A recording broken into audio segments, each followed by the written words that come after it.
How y'all doing? YouTube and downlink. Ah, I'm probably gonna put this in downlink. I'm not sure yet, but probably since I'm talking to Fem in this video.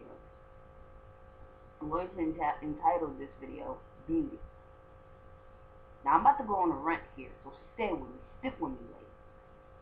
Any dom who feels my pain, make a video. I mean, let's put this out there. You know what I'm saying? This video deals with low self-esteem, especially in femmes.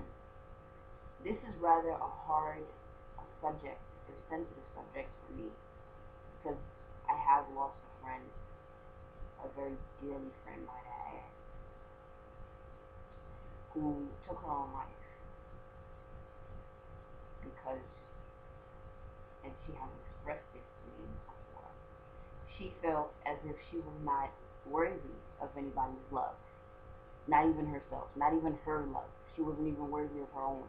These are not my words, these are her words. Ladies, I want to plead with you right now before I start my rant. I want to plead with you to not dismiss what I'm saying based on the fact that you don't like it. But listen, I'm not attacking anybody. I'm just stating my opinion from my experiences with with low self-esteem. I will talk about everybody with low self-esteem, but this is the group that I have encountered most in my life. We do seminars here for the young LGBTQ community, and we have times when we speak to kids as young as 12 and 11. And these children are able to comprehend this self-esteem issue. Some of them have some of the lowest self-esteem I've ever seen at 11 years old. Some of you may say, well, that's how I was, and that's how I am. I have no, I'm sorry, I have no kind of esteem, self-esteem. Well, I'm going to start by saying a very popular quote. I don't even know who said this for real. Beauty is in the eye of the beholder. And if you are the beholder of beauty, and you do not see this beauty within yourself, how can you see it within anything else? How can you possibly say something is beautiful if you don't know beauty from yourself? Now, please understand, I'm not talking about outer beauty. That's a whole another issue. I'm talking about a beautiful person. How can you not believe you're a beautiful person? The first thing I'm going to talk about, the first thing I'm going to touch on, because I don't have time to say everything that I want to say, is basically friendship. How your self-esteem, or your lack thereof, can affect your friendships altogether. I happen to have had and have friends with very low or non-existent self-esteem. And I can tell you personally, it withdraws you. It withdraws you to a point that any kind of friendly, like going out or any kind of fun things that your friends want to do with you becomes difficult. Because how do I introduce my friend to somebody and say, oh, this is such and such a person? I'm giving compliments, she's a good person, you know what I'm saying? She's smart, she's honest, she's funny. You don't believe these things. How can you possibly go to this person that I'm introducing you to and be yourself if you don't even know yourself? If that makes sense. I know it makes sense in my head. So here's a question that I have for all you beautiful ladies out there. What makes you think we're lying to you? Point in case. I am currently engaged. to a beautiful young lady, might I add. You know, it's my baby. Um, that I've been with her for a year and a half now. Have been telling her she's beautiful from the very first day I met her. Not when we got together now. From the very first day I met her, all the way till now. Now, I am one to tell you that it can be fucking difficult to be in a relationship with somebody with low or non-existent self-esteem. Now, I'm going to tell you guys why. If I tell my fiance, you're beautiful, and she looks at me like I'm stupid, you know, she gives me one of these. One of them looks. I feel as if she is taking me for a liar, like she is putting in question my honesty and my genuineness, you know. And it can hurt, you know. It can hurt when your girlfriend or boyfriend or whatever it may be feels like they're not worth all the compliments in the world. It pisses me the fuck off. Not only from her, but from any beautiful young ladies over there. Now, everyone has their definition of beautiful, but I'm going to give you mine. A person who is kind, considerate, sweet, funny, smart, motivated, family orientated, somebody who will give their last penny to somebody they don't even know. And I know women who are like that. This is not a requirement, but I know women who are like that.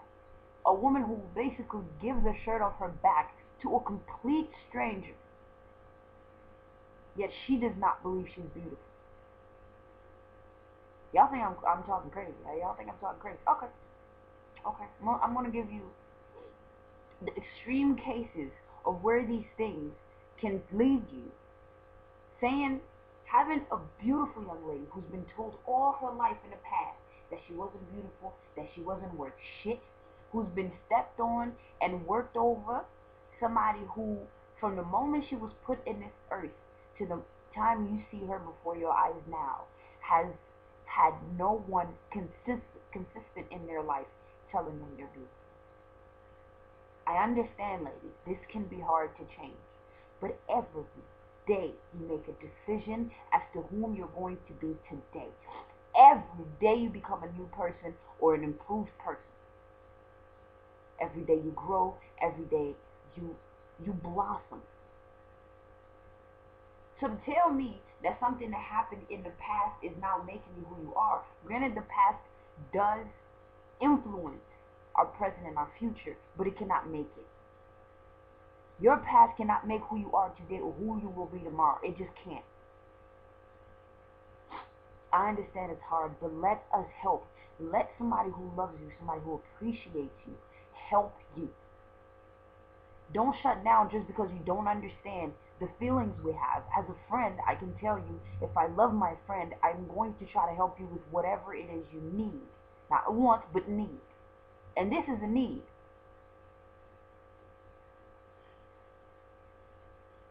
Let me tell you a story before I go. My best friend, or a very good friend of mine, named Kiara. I'm not going to give out her last name. I don't want y'all going to Google it. She was born and raised in an abusive home. Abused by her stepfather, whom she should have been able to trust. Point in case. Her mother never did anything, never said anything, because the abuse was not only to the children, but was also to her.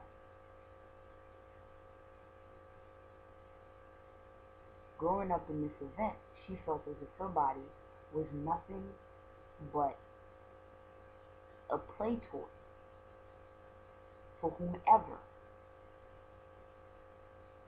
wanted to use it. So growing up, she was ambiguous about her sexuality. She did not know who she was. She didn't know what attraction, genuine physical attraction was. Therefore,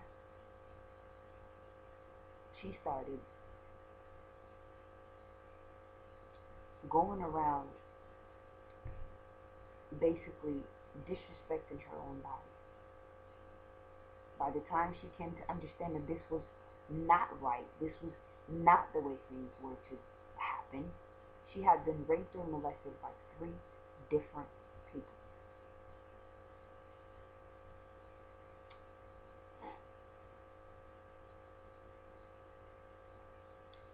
After those things happened, she, this is when I met her, and she got into a relationship. But because she did not know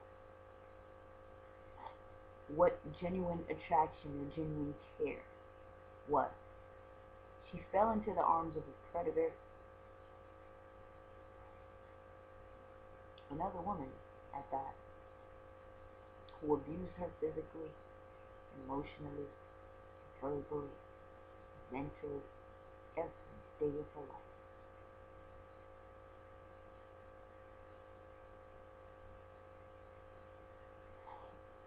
I did not know this until the relationship was over. Obviously, if some girl know anything about abuse, you know that it's easy to conceal. She deteriorated quickly. Her moves weren't the same. She had not she didn't even have an inch of happiness in her eyes when I saw her anymore. And she started to self-destruct, self-mutilate. If you don't know what that means, Google it. Because my video's almost over. Self-mutilation, self-destruction.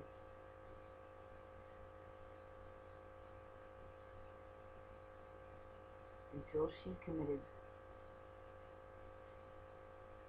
the ultimate self-destruction. She took her own life.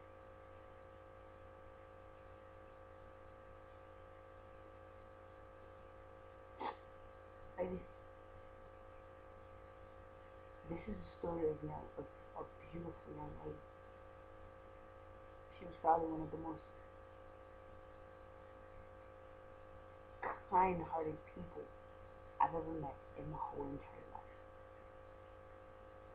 Yet she let her past